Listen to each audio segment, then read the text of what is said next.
The loneliest people in the world I have found have been the most indulgent ones who've come away totally empty. As Chesterton said, meaninglessness does not come from being weary of pain. Meaninglessness comes from being weary of pleasure. Meaninglessness does not come from being weary of pain. Meaninglessness comes from being weary of pleasure. Skeptics often tell me that it's the problem of pain that keeps them from believing in God. May I suggest to you, it's the problem of pleasure that keeps me from being totally secular. Click on the subscribe button and press the bell icon to never miss any updates. The cancer of our time can be described in one word: meaninglessness. Meaninglessness. You talk to an average young person today, how many sexual trysts do they really want to find fulfillment? How much money in the bank do they really want to find fulfillment? The loneliest people in the world I have found have been the most indulgent ones who've come away totally empty. As Chesterton said, meaninglessness does not come from being weary of pain. Meaninglessness comes from being weary of pleasure. Meaninglessness does not come from being weary of pain. Meaninglessness comes from being weary of pleasure. Skeptics often tell me that it's the problem of pain that keeps them from believing in God. May I suggest to you, it's the problem of pleasure that keeps me from being totally secular. Been there, done that, tried this. It simply doesn't work. I recall when I was doing a Bible study with the Atlanta Braves when they were playing the St. Louis Cardinals, sort of 10, 12 minutes each of the chapels.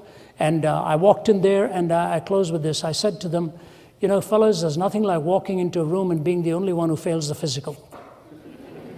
I said, I looked at you boys, muscles bulging like watermelons, and I walk in here.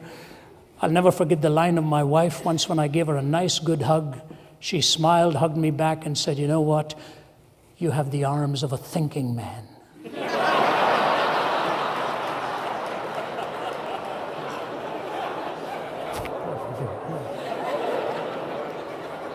I burst out laughing. And she said, I didn't mean it. I didn't mean that in a bad way. I didn't mean that. Oh, what a compliment.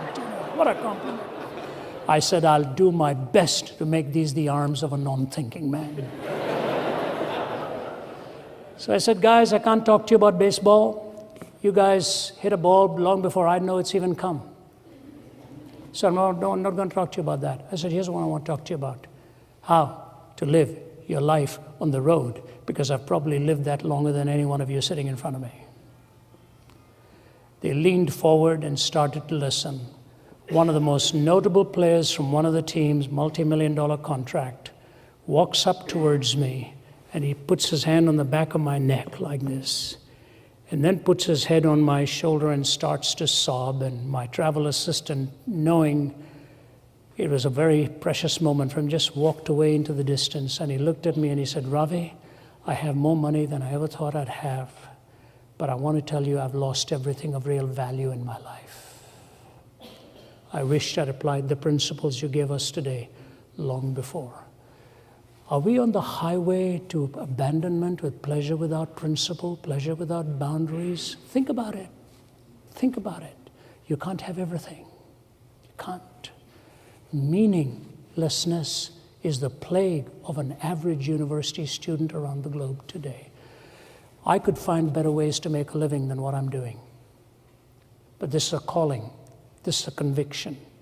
And I will tell you, I have seen lives transformed who've taken that path and turned away from complete hedonistic paths to a life that builds its moral boundaries with the revelation of God Himself.